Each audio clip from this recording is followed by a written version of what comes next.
go show nerves curves. Hold down V for point snap, or not nerves curves, sorry. I meant to do show. We want to see those nerves curves. We want to turn off polygons so it's easier to snap. Hold down V to point snap right there. Show polygons. So that's back. And now we've got our elbow control, but it's a little bit big. So let's just scale that down. And we're going to freeze the transforms. But instead of doing freeze transforms under modify, freeze transformations, bring up the option box. We're not going to freeze the translation or the rotation because those things are very important to have in world space, I think. Whenever you have an object like an elbow control or a hand control, you really want that to be in world space so that the animator can position it and be accurate about where they're putting it. So we'll just freeze the scale. Boink. Like that. Now let's go ahead and rename it to something that makes some sense, and we'll call it L-I-K, elbow, anim, because it's going to be an animation control, right? Right. Now let's bring in the hand control for the hand. So we'll go File, Import, and we'll choose Circle Arrow 3, which you can see looks like this. So we're going to take this one over here, and we want to position it by the hand. So again, I'm going to turn off polygon so it's easier to snap. Turn on V for point snap. Move it there. And then let's go ahead and orient it and scale it so it fits around the hand and actually lines up with the current hand rotation control that's there. So we'll scale it down a bit to there, move it out like that. Maybe modify, let's rotate a little bit. Go back to freeze transformations in the rotation. Rotate that 90 degrees. Scale it down a little bit more. Just about like that, and move it back. Like that. That's pretty close. We might be able to scale it up just a tiny bit. There we go. Cool. Now we want the pivot of this to be the location of the wrist. So we'll select this, who has a pivot right there. Select that, and we'll go into our copy pivot. Boop. So now the pivots are in the exact same place. Then we're going to freeze the transformations again. Under Modify Freeze Transforms, we'll leave Translate alone. Rotate, we want this to be 0. So we'll apply that. And we're going to rename this to L-I-K hand anim. So we've got our hand control and our elbow control. Like that. Let's go ahead and turn on the display of the polygons again. Now we want to create the stretchy IK for this hand. So we're going to select the L up arm, L-I-K hand, and then we're also going to select the L-I-K elbow anim. And we're going to go to create stretchy IK here in the shelf. And what happens is, if you have the elbow selected, it's going to automatically, or if you have an elbow control selected, it's going to automatically use that as the elbow control. We'll switch to the IKRP solver, leave the method there on translation, and the world scale object is going to be all anim, and the attribute will be global scale. And again, that's so that we can scale out the entire arm correctly when we use all anim and move it around and scale it. So we'll apply that, and what that does is that creates an IK up arm distance end locator, a distance start locator, and it connects automatically to the elbow. And in fact, even parents that locator underneath the elbow. So we're going to hide that, and it also adds the stretch control to the elbow right there because we told it which one it was. So let's go ahead and parent the up arm IK distance end to the hand control. So we'll parent that and then hide it so we don't have to see that. And we want to parent the, we want to group all the distance nodes together just to make them easier. So we'll group those, and we'll name them L-I-K arm dist group. We're also going to create a do not touch group because we don't want the animators to start creating or selecting things that we don't want them to pick, or we don't want them to be able to find the stuff and start moving around. So we'll call this L-arm do not touch group, and the display group or the distance group is underneath that because we don't want the animators to find it. We're going to have other stuff that we don't want them to touch as well. So we'll put that there too. And we're going to hide the up arm distance start probably be a good idea to parent that underneath the up arm orient, like that. Excuse me. So we've got IK now that works on here. So if I grab this guy and move it, you can see the joints are moving. Let's go ahead and go to our settings, and we'll set the state to IK, just so you can see what's happening here. So we can move this, stretch it. We can take this guy, a little elbow control, move that around, and that orients the hand. We can take stretch and dial that on. But notice how the hand itself isn't being aligned with the IK hand. It's because we haven't set up any control to tell the hand to stay aligned with the IK hands, which is something that we need to do now. So let's go ahead and create an IK solver for the hand. Okay? So we're going to go to Skeleton, IK Handle Tool, bring up the option box, and we want to use a single chain solver because we don't really care about, we don't have an elbow to worry about or a knee to worry about. All we've really got to worry about is the orientation of this hand control itself. So then we're going to pick the IK hand and the IK hand end, which creates this IK handle. We're going to rename this to LIK hand IK handle. IK hand IK handle. And we'll parent the LIK hand IK handle to the LIK up arm distance end. Poink. Like that. So now when we take this one and we move it, let's actually change our settings first so that we're in IK mode. Makes it easier to see. So you'll notice that when I switch between FK state and IK state, the hand flips upside down. So the reason for that is because of where this elbow control was when I created the IK hand itself. Because it was right here, sitting on exactly on the elbow, the upper arm itself thought that it was a little bit twisted. So what we can do to solve that is actually pretty simple. What we're going to do is we're going to switch back to the FK state temporarily, and we'll go to this IK hand, and let's actually get rid of the IK handle. This is something that you have to watch for quite a bit actually. Things like this can happen, and if you're not aware of it, it can cause problems. Then what we'll do is we're going to just translate this out a little bit so it's over here. So if we look at the IK up arm, all the rotations are correct. Then we'll go to our skeleton IK handle tool, choose the IK hand, and then the hand end. We'll rename this again to LIK hand IK handle, and we'll go ahead and parent it to the same thing we parented it before, like that. Now when we switch with our settings, it doesn't flop. See? And in fact, we can then take this guy and move it right back where it was to there. And when we go to our settings, we'll switch over to IK, and you'll notice that it doesn't pop. I can go like this and move it around, and we're okay. And in fact, when we reset back to 0, you can see that there is a bit of a twist here, and that's simply just because of where this locator is. Because if we pull it too far over this way, then the elbow twists around thinking it's going one direction. We go a little bit over this way, and it's absolutely fine. So that's okay though. We can just set that back to FK, and we have no problem. Now one thing that we haven't done is actually checked our rotation order on our IK hand control. So let's go ahead and select that and go over to our attribute editor over here. And what we want to do is make sure that when we are in IK mode, let's go ahead and change our settings as well. Okay. Let's move that over. Darn you, little elbow thingy. Boink. There we go. Alright, so when we're working with the hand, what we want to do, this hand is in world space, so we want to be able to turn it like this, and turn it like that, and then bend and twist it. And of course, it doesn't work if you turn it like this, because now we hit gimbal lock.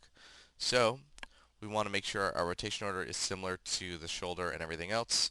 So we're going to go ahead and change the rotation axis to XEY, because I believe that is what this one is. ZXY.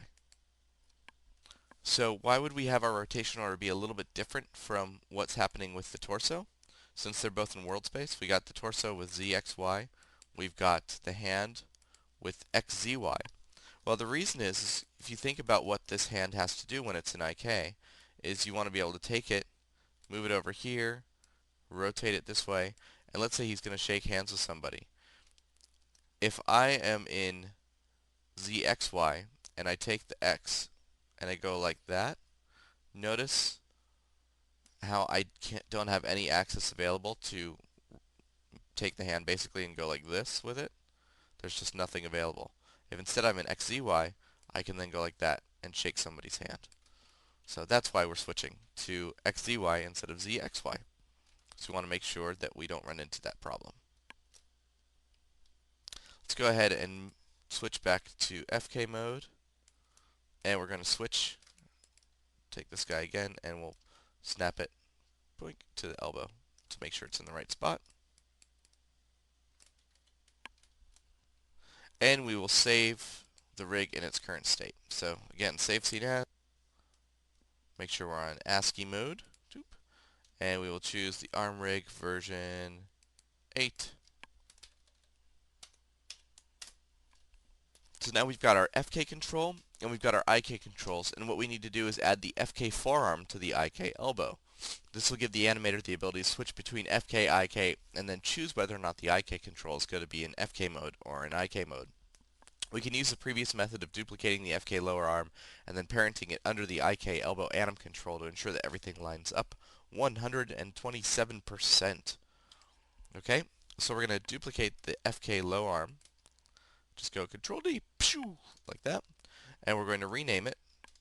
We'll call it LIK elbow low arm, and we're going to parent that underneath the LIK elbow anim, like so. So that sits right there. Then we're going to delete all of the children of this because we've got things here that we don't need, except for the LFK hand. So we'll delete that. And also want to get rid of the shapes because we don't want this FK control here on the elbow, like that. So we'll go to Display Shapes, and then you see here's the LIK elbow low arm shape. So we'll get rid of that. And we're going to be using this LFK hand as a replacement for the actual hand control when we're in FK mode for the elbow. So we'll leave that alone for now. Okay? So let's turn back the display of shapes off. But we do want to change the name of this so that animators understand that it's not the actual FK hand, but it's the FK elbow hand. And we're going to name it LFK hand elbow anim. And of course you can change the names of these if you find something else that makes more sense. This is just one that we're going to use in this case. And now what we want to do is we don't need this actual joint here anymore because we've got the right position for the elbow hand control. So we're actually just going to parent that directly underneath the IK elbow anim and delete that joint. And in fact, we're also going to take this and just rearrange it in the hierarchy a little bit, so that if I have the elbow anim selected and I pick walk down like that, or I move down, it's the next one directly under there, so the animator can find it easily. And then we're going to freeze transformations on this. Modify, freeze transformations, and we'll go to the option box and freeze those transformations. Okay, let's go ahead and save that. Version 9. So the FK rig is set up, so we could take this and rotate it, but we need to tell it actually what to do with that. Because right now you move this around and it just sort of goes, but we haven't actually told the IK arm control how to map to that, so we need to do that now. So currently this LIK up arm distance end control here, this locator that was created when we did the stretchy arm IK, is the thing that tells the hand where to go. So if I move that, you can see it's moving it around. But that is, right now it's parented to the IK hand control. So what we want to do is we want to tell this to follow either the FK elbow hand control or the IK hand control. And that way the animator can choose if it's going to be in FK mode or in IK mode. Okay? So let's first unparent it. just by doing Shift P. And then what we're going to do is constrain it to the two different hand controls. So we'll select the LFK hand control anim, and then the LIK hand anim, and then the LIK up arm distance end control. And we're going to go constrain parent, but then turn on the option box. And what we want to do is make sure that maintain offset is turned on so that it sticks in between the two. And we'll click add. Okay. Now we get to choose. We have to set up an FK/IK control for the elbow so we can determine whether or not the arm should be in FK or IK mode. Because right now it is constrained halfway in between the two of them. So if we take the elbow and move it, you can see that it goes halfway. And if we take the IK hand anim and move that, you can see that it goes halfway. So we need to tell the animator how to go back and forth, how to choose between them. And we'll do that by going to our settings, and we're going to go channel, add attribute. And the attribute name we're going to pick for this is L low arm state. Again, you can choose whatever you want. I'm just choosing L low arm state because I know that that means that the low arm is like we have L arm state and L low arm state, so we can have basically the same option. So it's all consistent for the animator. FK and IK. OK. And then we're going to set up the connection with the reverse node just like we did before for the L low arm state. So we'll go Window, General Editors, Connection Editor. Choose the settings anim. I'm going to turn off non-keyable so we just get those two. And then let's scroll down and find that parent constraint here. There it is. Reload right. We're going to connect that to both of those for right now. And then what we want to do is change it so that the reverse node goes between the L low arm state and the FK control. Because right now FK is 0 and IK is 1, but because it's an FK, both of these are 0, as you can see. And we want, when low arm state is an FK, we want the FK1 to be 1. Okay? So let's get this parent constraint selected, and we'll go to Window, Hypergraph Connections to bring that up. And here you can see we've got our settings anim, and it's driving the parent constraint. We want to go ahead and create a render node for utility. So we'll go to Rendering, Create Render Node, go over to Utilities, and we'll choose a reverse node. Close that, and if we zoom out, you can see there's the reverse node. So we're going to take this, and we want to take this and connect it into the reverse. So we'll connect the low arm state, and we'll connect that to the input 1 of the reverse node. And then we'll take the reverse node and connect, make sure we can show the output into the FK. Alright, so when settings anim is on FK, then we look at what the parent constraint's doing, it's going to be following the FK control. So if we rotate this, you can see the FK is following that. If we go to the settings and we switch that to IK, you can see that it's now following the IK control. So far so good. Let's go ahead and save this again. File, save scene as. Change this to version 10. And now we've got our basic ARM controls set up, but they're not completely finished. What we need to do is take a look at what our current state is and then start cleaning things up and make sure that everything works the way we expect. Then move the entire ARM based on rotation. We have an IK control that will move it based on the position of the hand. The arm can stretch to the position of the elbow control, and the elbow control itself can leave the hand either in IK or in FK mode, which is cool.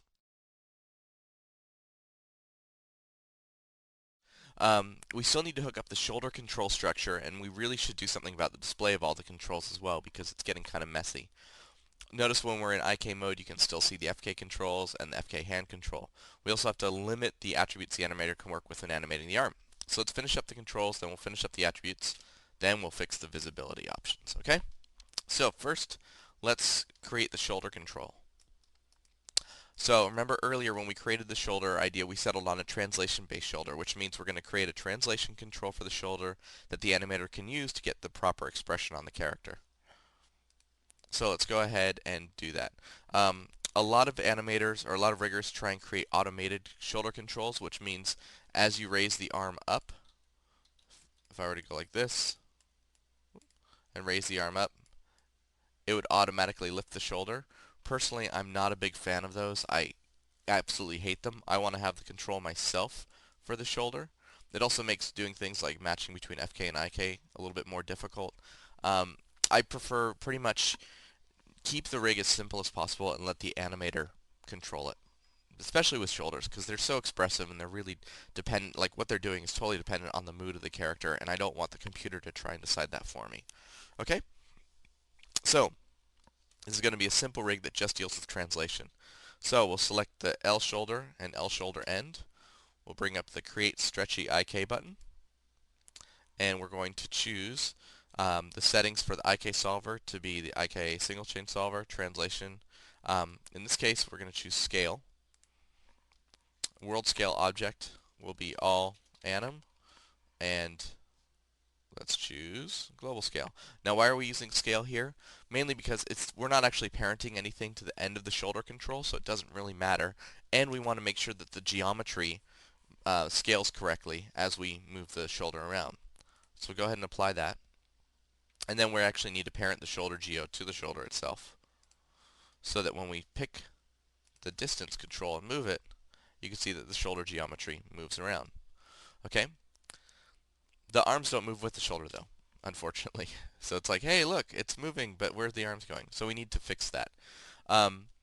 First thing what we want to do is take the L up arm orient, because this is the thing that's going to move the entire arm. And what we want to do is group that to itself. Okay?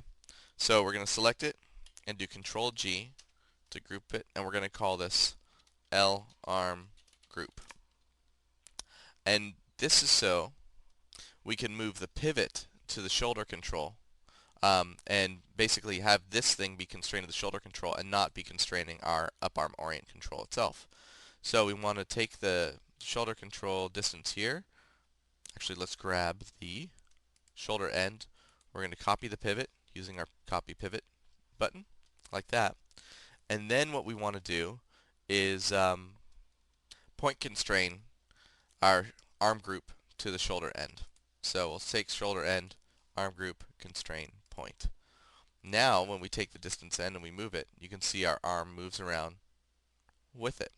Now the IK arm isn't moving with the shoulder, which is fine. We don't want it to. The IK arm is going to be separate, but the base of the IK arm is definitely moving. And if we pull the shoulder away over here, you can see how the IK is stretching appropriately and doing exactly what it's supposed to do. Okay? Let's save this in its current state. 11. Now another thing you might be noticing while we work with this is how the shoulder geometry is behaving. If I select this and move it, see how it's totally separating from the torso? It's scaling correctly, but it looks a bit weird. And in fact, if we were to take the arm and move that down, and then grab that shoulder distance control and start doing stuff like shrugging the shoulders, notice just a simple shoulder shrug actually has the arm going through the geometry there. This is really, really ugly and really painful and will bug the animator to no end. Well, to one end, to the end where they come and they say, "This sucks!" Ah! So just how we change the geometry for the neck, we need to do the same thing for the shoulder, because this is just really, really painful. We could skin the geometry, but that'll slow things down a bit, and we have a pretty complicated arm rig in order to get everything we want. So a cheaper option, meaning less things to evaluate, is just we're going to change the geometry in order to make it closer to represent the type of deformation we're expecting to get. Okay? So if we take a look at where the torso for the geometry ends,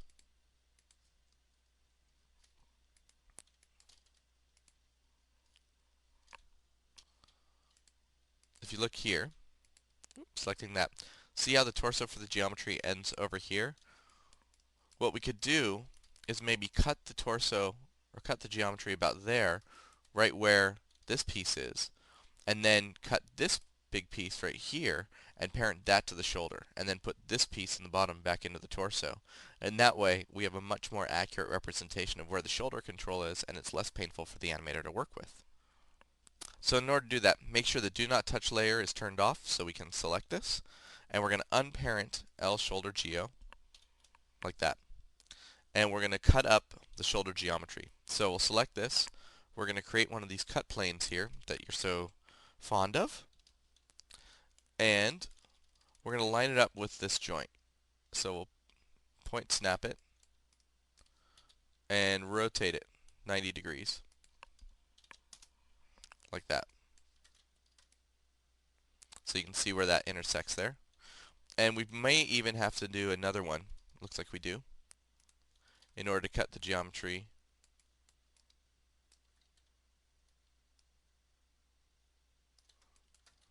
right there. So that's going to intersect this piece as well. Okay?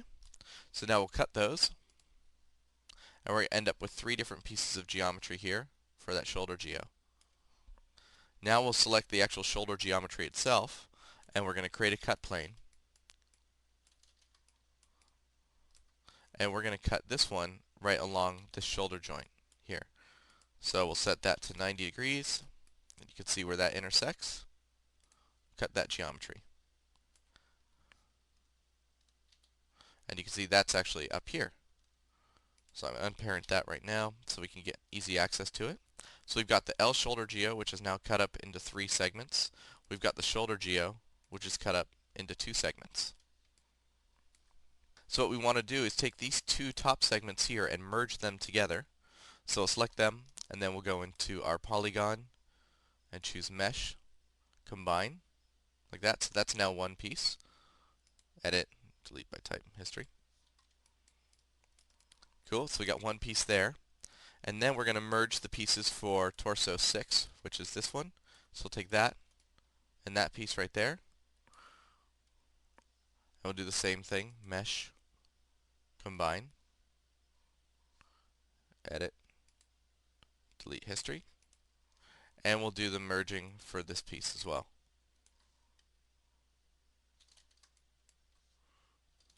Mesh, Combine, Edit, delete by type.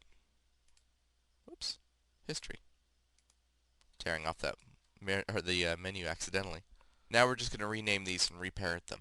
So we'll rename this one to shoulder geo. We'll name this one to L shoulder geo. This is going to be torso 6 geo. This is torso 5 geo. And we want to parent these correctly under each of them. So if we can find torso 5,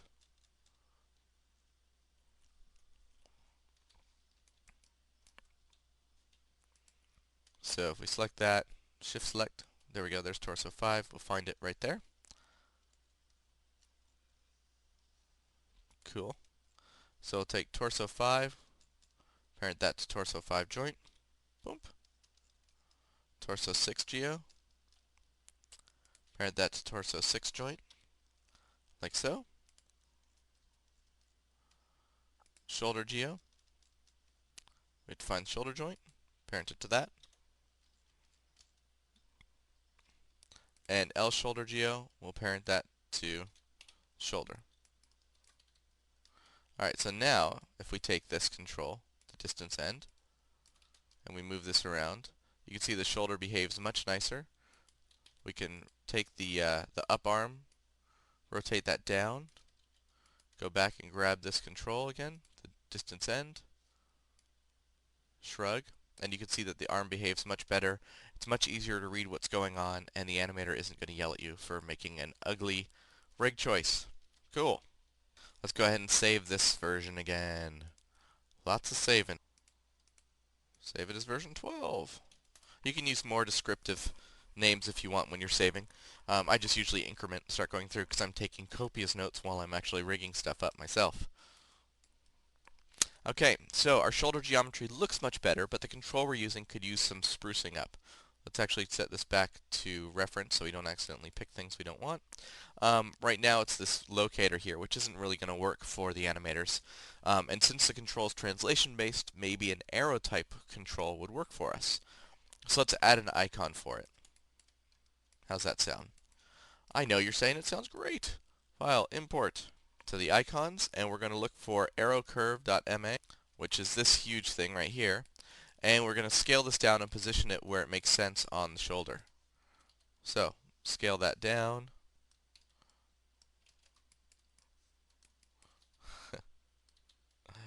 Move that over here and over there. Scale it down some more. And we want to just sort of position it in the shoulder so the animator can find it easily. So we will put it in around right in there. Sort of stick it in there. Might be able to pull it out a little bit.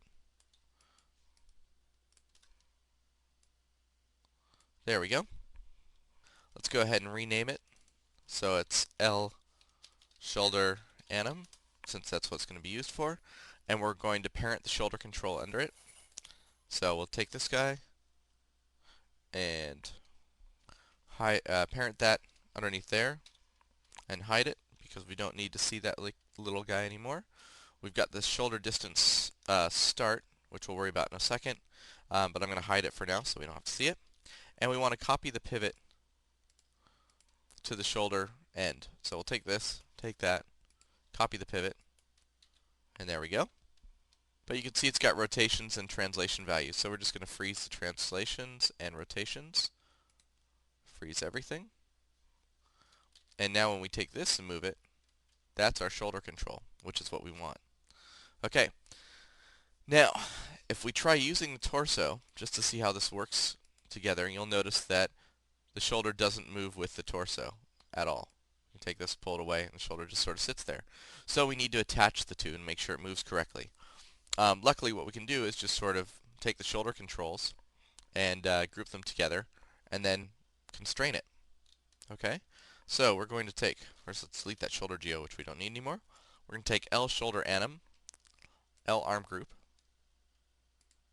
L shoulder, like that. The shoulder distance start, and the up arm IK distance start. We're going to group all those together. And we're going to call this L shoulder group. And then we're just going to parent constrain those to the shoulder control. So we'll take shoulder anim and this and go constrain back to animation mode, constrain, parent. So now when we grab this guy and move it around, the shoulder moves with us, which is very cool.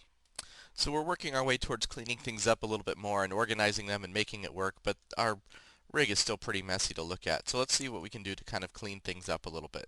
Let's delete any unused nodes that we don't need or unused groups.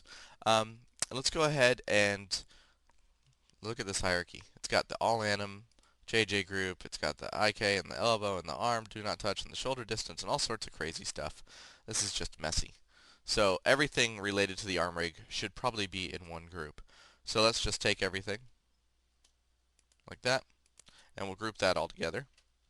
Oh look, it's already looking a little bit cleaner, isn't it? We'll call this L arm all group, like that. Now let's see what we can do to clean up inside the L arm group. So anything we don't want the animator to touch should be in the do not touch group itself. For example, like this distance control. Let's go ahead and put that in do not touch in there. Inside here, there was the L shoulder arm distance end. We don't want them to touch that, so we'll put that in there,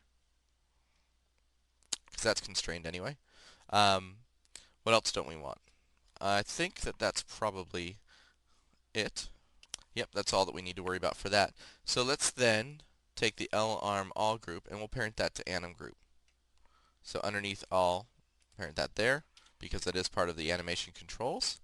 So that's under there now, which is going to be a lot cleaner. And the outliner's a little bit more organized, which is cool. So let's go ahead and save this again in our current version. Number 13. Alright, and let's go through our control requirements and make sure that this rig actually applies to everything and suits everything that we need. If we look at our shoulder control, we'll start with that one and see if it meets all our requirements. We have simple controls.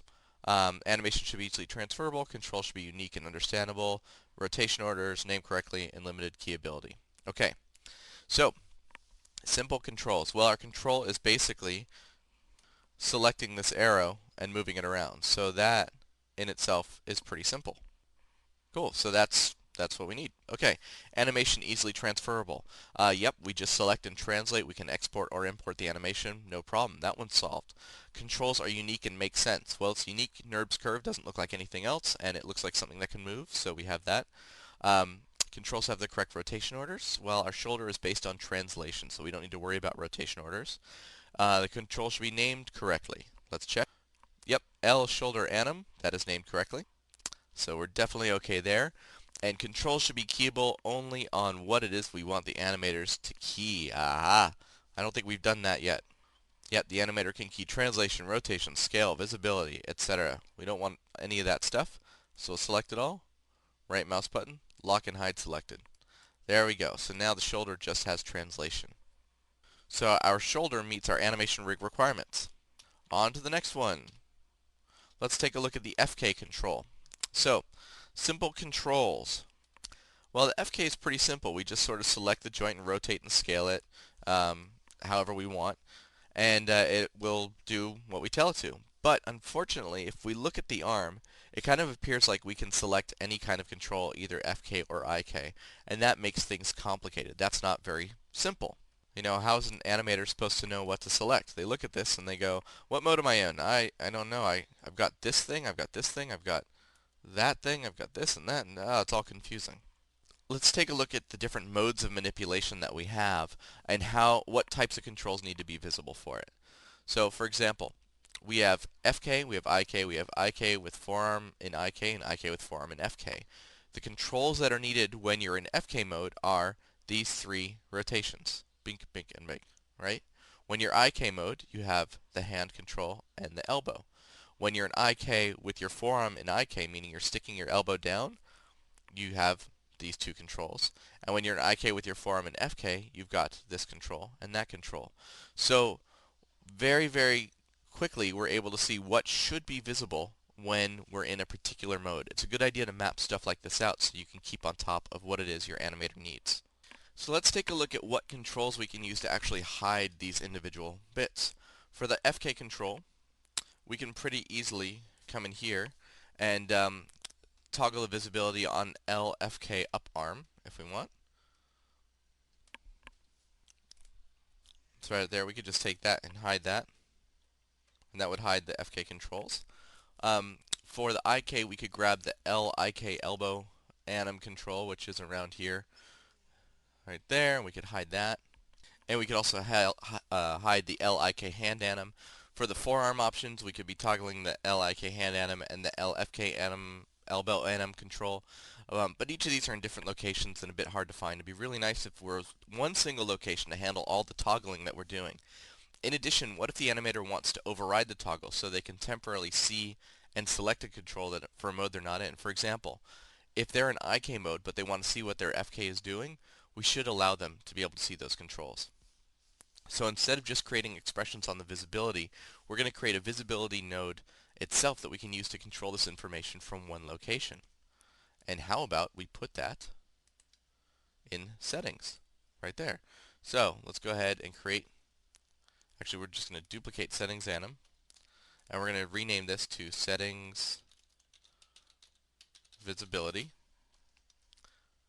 We don't need these two attributes here, so we're going to delete those.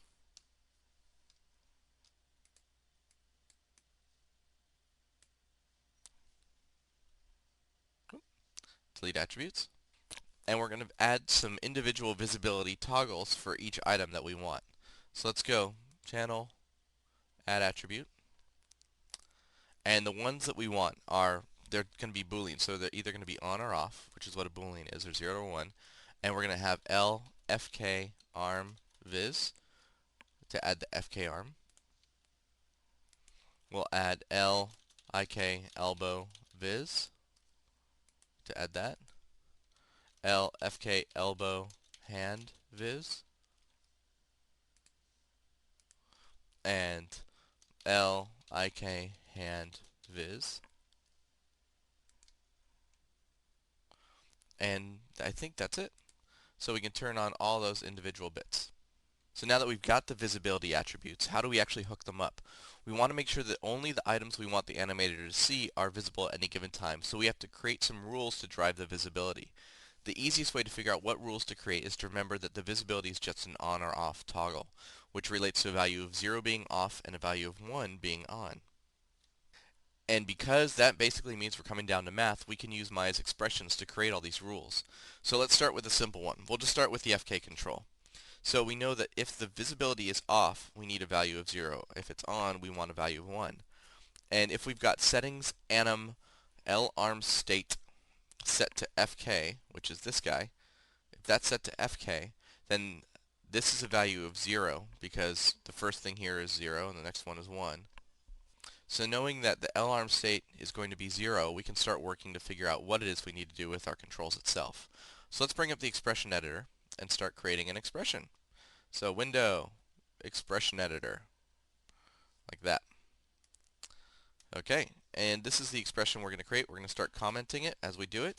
So get the mode we're in. And if you have trouble following this on the DVD, don't worry. This expression is available in the documentation.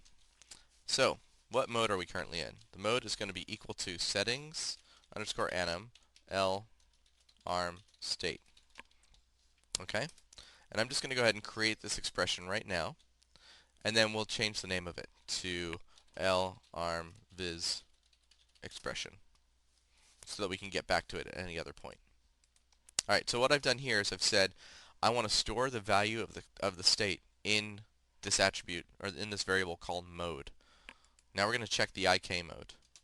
So what is the forearm doing?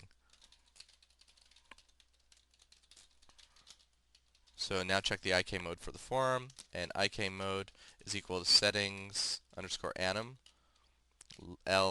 low arm state. Okay, and that is that one. So we know if we're in FK for the arm, and we know if we're in FK or IK for the lower arm itself. Then let's get the current display settings. So they are FK underscore arm is going to be equal to settings visibility.l FK arm viz, like that. So that'll tell us, change our expression to see how much easier it is to find that now. So settings visibility, we've got the L FK arm viz, we need the IK elbow viz, L FK elbow hand viz, and the L IK hand viz. So we need all of those. So I'm just going to copy this and then paste it 4 times. And then we can modify these attributes as we need to. So we have FK arm, IK elbow is L IK elbow viz. We have IK hand, L IK hand viz. And the FK arm is going to be FK forearm, and the settings for that are L FK elbow hand viz. I like to hit edit quite a bit when I'm creating this because it'll save the expression and then evaluate to check for any errors or anything like that. Alright, so now we want to set up the rules. Set up the rules for the visibility. So the first one is we want to work with the up arm, or the FK up arm. And to do that, what we can do is look at the up arm orient here, and we can hide and show this guy. So we do that, that'll hide everything. So we don't want to hide everything, we just want to hide the shape. We want to hide this little thing here because if we're not in FK mode, we don't need to see that circle for orienting the arm.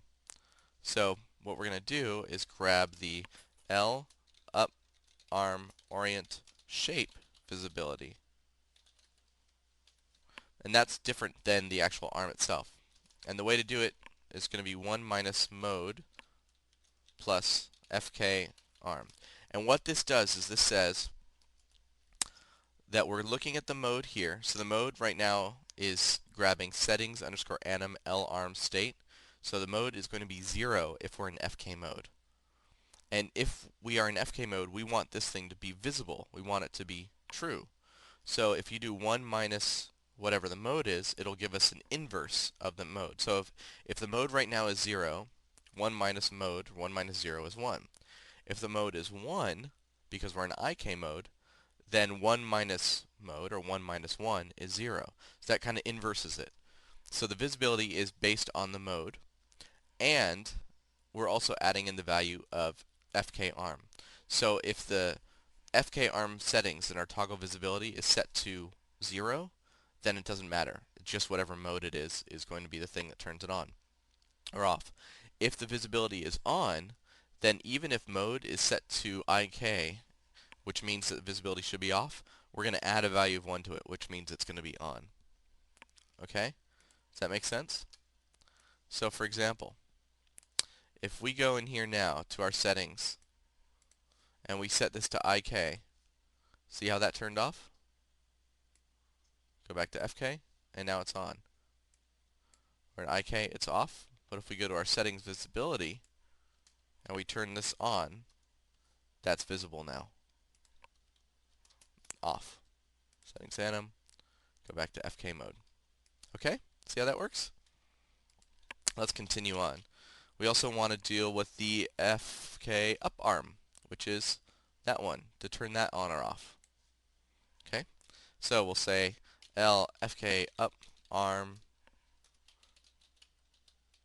visibility is going to be equal to the same thing as before, 1 minus mode plus FK arm. Exactly the same as what we have before. So again, that's on. We just go to our settings, switch it to IK, it turns off, that's on. Okay? So far so good. Now let's look at the elbow control. And that's going to be L, IK, elbow, anim shape, visibility, because we don't want to actually hide the elbow control itself, just the shape of it. And that's going to be equal to mode plus IK elbow. So the mode, remember when we're in IK mode, the mode is set to 1. So we want the visibility to be tied to the mode. If we're in FK, it's 0. So that tells the IK elbow that when we're in FK mode, as we are right now, it goes away. If we're in IK mode, it's on. FK, it goes away. But if we go to our settings visibility and turn on the IK visibility, that turns it back on again. See how these toggles are really helpful? Cool. Let's continue on with the hand. So L, IK, hand, anim shape, visibility is going to be equal to mode times, this one's going to be a little bit interesting, IK mode plus IK hand. Okay, so what's happening here? We've got the mode, which is going to be, again, the state 0 or 1. We have IK mode. Now what's IK mode? That's the lower arm state. So what we're doing now is we're checking to see if the lower arm state is going to be 0 or 1, if it's going to be an FK or if it's going to be an IK. So if mode is in FK, mode is going to be 0. We're going to be multiplying that by the IK mode. So actually what happens is if we're in FK, it doesn't matter what IK mode is, because no matter what it is, it's going to be 0. Always. If we're in IK mode, so this is 1, we then look to see what the IK mode is here, the lower arm state. If we are in FK, that's 0. So 1 times 0 means that the hand control itself isn't visible. If lower arm state is in IK, then the hand control will be visible.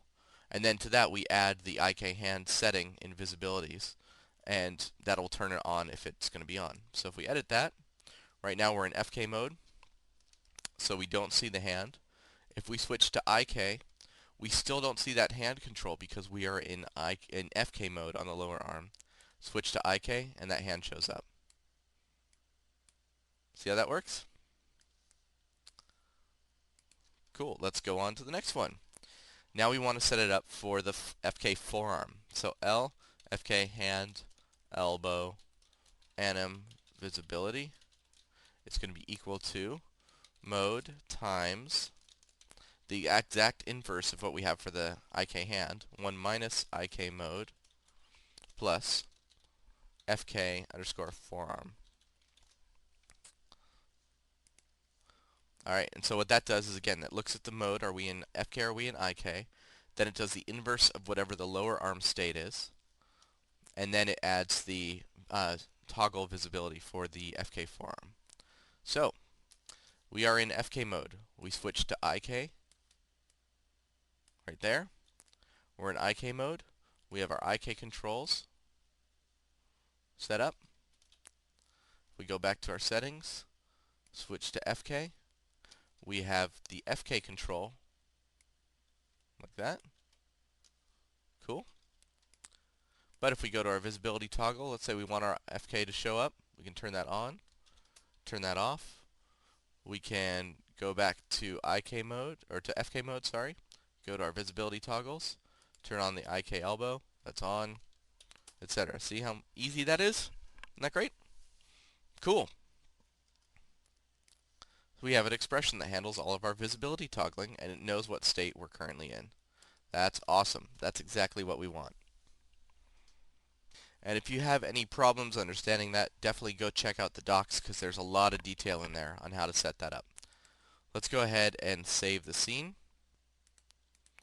Version 14.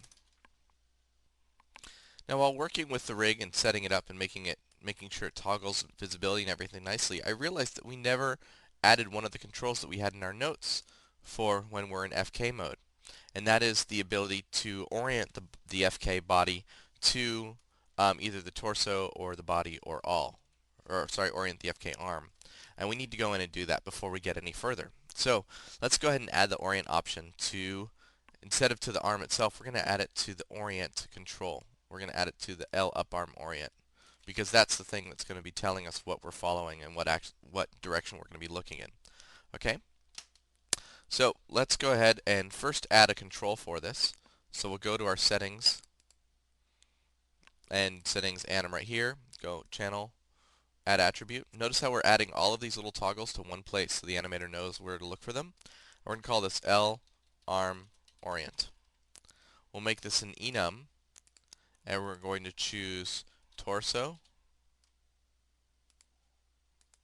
body, and then we'll create a new one and we'll call it all. Okay, add that. So we've got our torso, body, all right there. And if you remember how we did this while we were working on the testing things out, what we did was we created a locator, or a couple of locators, and we constrained to those locators and put the locators in the right space. So we're going to go create locator, and we're going to name this locator LFK arm orient loc.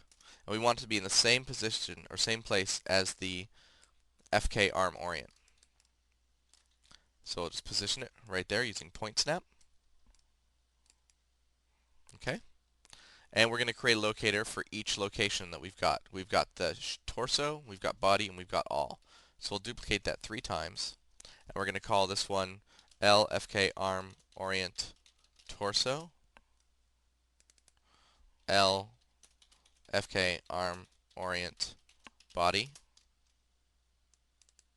and LFK arm orient all. Like that. Cool. Now we're going to create the constraint.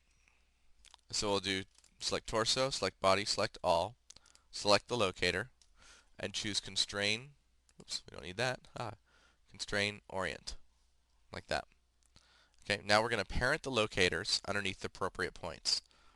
So first we're going to parent this locator underneath shoulder anim, or sorry, the torso one underneath shoulder anim, because that's where it's going to be following the torso. Then we're going to take the body one, and we'll parent that underneath body anim. And we're going to take the orient, and we'll parent that underneath all anim.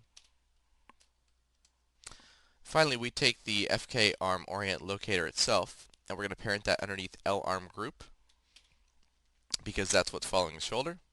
and then we're going to take the L up arm orient and parent that underneath the orient locator. Now we want to hide all these locator shapes that we've just created. So if we select those and do Control H, right now you'll notice it's going to hide a whole bunch of stuff. We don't want to worry about that. So instead we'll select them, pick walk down so we get to the shape, and hide that. Now those shapes go away, but our controls are still visible. Now we'll go ahead and set up all those toggles for the animator. So let's do that with a set-driven key. We'll go to the Settings Anim area, and we're going to open up the set-driven keyframe window by going Animate, Set-driven key, Set. We'll choose this as the driver, because we're going to be working with L-arm orient. And then we need to find that orient control itself. So if we go back over here, pick that orient load driven, and you can see the weights down here, torso, body, all. So what setting are we at right now for torso? Or for the orient, we're set on torso. So if we go to our locator, we can set torso to be 1 and the others to be 0. Like that. Key that. Go back to this, set it to body. Body's going to be 1, the others are going to be 0. Key that. And set this one to all. And then we come back here, 0, 1 on all. Key. Close. Cool, so now our settings will work correctly for the arm following whatever it is that we want. If we're on torso and we move the torso and we're in FK mode, the arm will follow. If we go back to settings and we switch that to body, the arm won't pay attention to the torso. Its orientation will stay constant, but if we take the body and rotate that, the arm will follow that. And then if we go back down and set it to all, we can take the body, move that, the arm will stay oriented correctly, but it will follow all if we move with that. Okay? Alright, so now back to our regularly scheduled program of checking our FK arm control options. We've got simple controls now. The animation is easily transferable because we just select them, rotate them. We can copy and import animation, no problem. Controls should be unique and make sense. Definitely all of our animation controls are unique and they all make sense because they're all NURBS curves and they do what they're supposed to. Controls should have the correct rotation orders. Let's just go through and make sure we've got those correct. If we take a look at our up arm orient, our rotation order is Z, X, Y, so we can orient this any direction correctly. Good. Our up arm is XYZ, which is what we wanted. Lower arm is XYZ, which is not correct. Sorry, they're XZY. Haha, I'm dyslexic. So that is correct. And the hand itself has ZYX, which again is also correct. So that's good. Our rotation orders are set correctly. Controls are named correctly. Oops, they're not. We haven't actually added the underscore anim to everything. So let's go ahead and fix that really quickly. If we select the up arm orient, the FK up arm, FK low arm, and the hand, we want to add underscore anim to each of these. So we can go over here to the add suffix to selected object, click on that, see where it says geo, change that to anim, click add suffix, and then all of those controls have an underscore anim on them now. FK hand anim, low arm anim, up arm anim, and up arm orient anim. Cool. Controls should be keyable only what we want them to be keyable. Limited keyability. We missed that as well. Notice how all the controls have all these extra attributes on them. So we need to go ahead and clean that up. Time to fix what we want the animators to have. So let's start with the upper arm. Actually, let's start with the orient since it's at the top. On the orient anim, all we want is rotation. So we're going to take this and this and this and this, and we will lock and hide these. We don't want the animator to pick those. On the upper arm, again, we only want rotation. So we'll lock and hide, translate, and scale. We'll take visibility and radius and just hide those because we don't want to lock them. And we want to leave length because that is something we want keyable. On the lower arm, we're going to take translate Y and translate Z, not translate X because it has a connection to it. take scale and visibility, lock and hide, and then we'll take translate X and radius and just hide those. And then on the hand, translate Y, translate X, scale and visibility, lock and hide, translate X and radius. We will just hide those. There we go. So now our controls have only the things keyable that we want them to be keyable. Let's go ahead and save this version, and then we can move on to the IK controls. Save this. ARMRig version number 15. And there we go. Alright, we've got the FK set up, so let's go ahead and take a look at the IK ARM control and see how it stacks up to our requirements. First off, simple controls. Well, the ARM has two basic controls, an elbow and hand position and orientation. And the animator can choose where the elbow is and whether or not they want to lock the elbow down. Then they can decide if the elbow works with IK or FK hands. Relatively simple, they all make sense. The animation is easily transferable. It's just notes that we can translate and rotate, and we can easily import or export, so we have that problem solved. Whether or not the controls are unique and make sense, let's go ahead and take a look at them and see if they do make sense. We'll go ahead and switch over to IK mode just by going to IK, and we'll set the lower arm state to IK for now as well. If we take this and just translate it a tiny bit over like that so it's not popping, we'll take a look at what we've got. So first of all, with the elbow, we have a couple of things here. We've got a translation control, so we can move it and the elbow will aim. We've got a stretch control, which will allow it to stretch all the way over.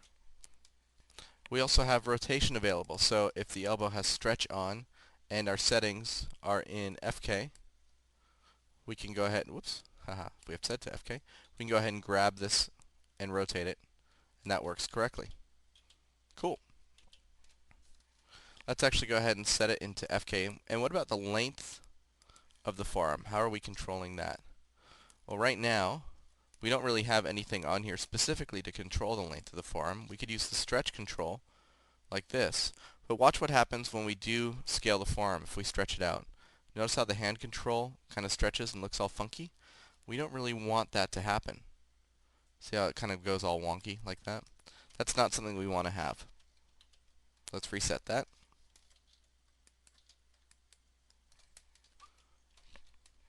Basically, the problem is that the curve at the end of the scale is going to stretch, and then the elbow control itself stretches. It doesn't really cause major problems, but it does look strange, and it might be confusing for the animator, and it may start causing problems with the FK-IK snapping when we get into that. So instead of using the scale attribute, we want to create a new attribute and translate the hand instead of scale it. And we might as well just be consistent. Since the FK controls have an attribute called length, we might as well make it so the IK control for the elbow has the same thing. We can use length. Consistency is awesome. So putting this back in its default, let's go ahead and add a length attribute here. Let's just go channel, add attribute, and we'll call it length. And it's going to be of a type float, minimum value of 0, default of 1. There's no maximum that we need to worry about, and click add. Alright, let's use the set-driven keyframe to drive the translate X of the hand itself. So let's select the L, FK, hand, elbow, anim, like that, and we're going to go ahead and click on Translate X, right mouse button, set driven key. We'll choose the elbow control as the driver, scroll down until we find length, because that's going to drive it, and right now with a length of 1, we want the key to be that. So we'll turn length to 0, and then we're going to turn stretch to on, just so we make sure that this works correctly. And then, with length 0, we'll take the Translate X, and we're going to bring that down to 0. Like so. Go ahead and key that. And now if we take a look at this length attribute, as we drag it between 0 and 1, you can see how it stretches and grows. Let's go ahead and look at the graph editor here so we can make sure that it extends past the end of this when we go to a value of greater than 1. Just go to Animation Editors, Graph Editor. And if you take a look at the Translate X here, and we go View Infinity, we can see what the curves are doing. And remember, it's the same thing that we did earlier, where we take this last point, and we go to Curves, Post-Infinity, Linear. I'm combining infinity and linear. Post-Infinity.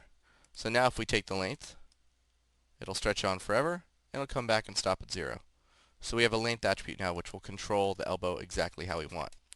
Now we want to check the rotation order for the lower arm to make sure that the elbow is working correctly.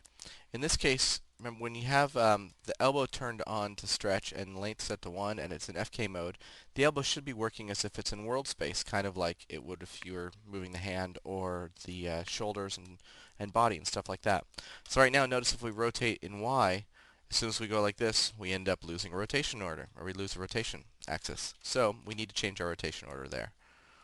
And what we want to do is actually switch it so Y is going to be the main axis there. So again, we have ZXY or XZY. And I think that it should probably be XZY, so it's the same as the hand. So we'll do that. And now that means that we go like this, and it works. We twist, and it works. Okay?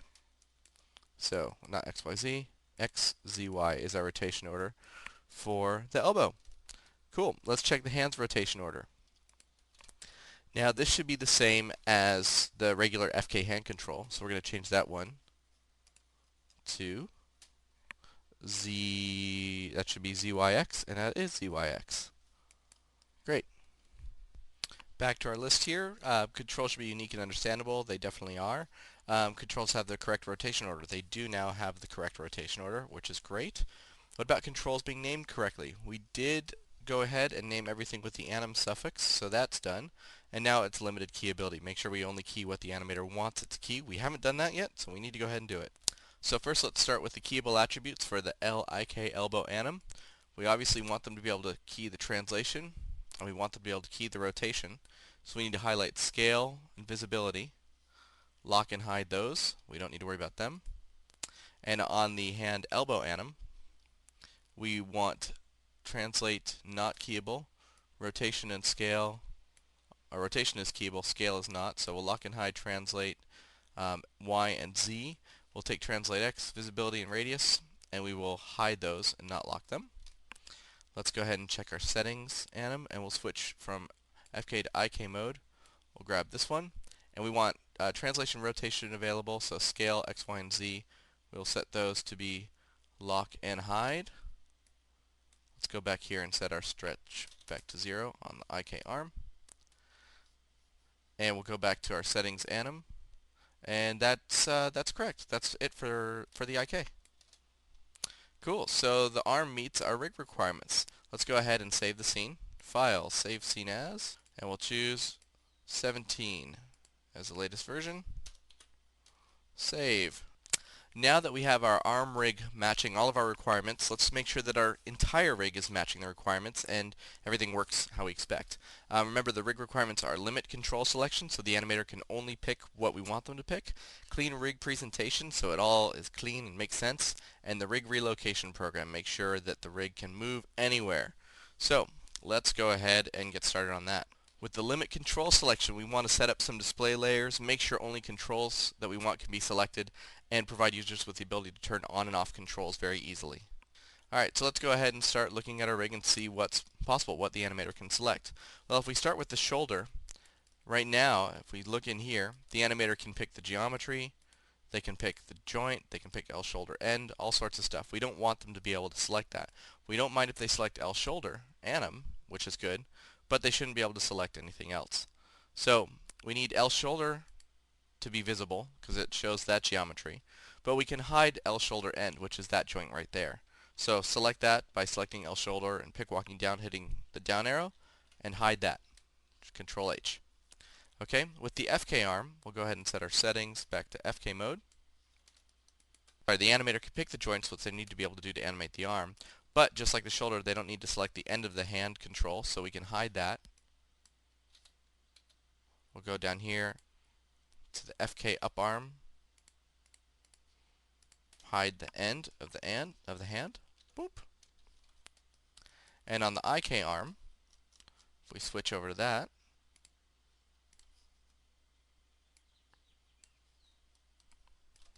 right now the entire IK arm is actually visible.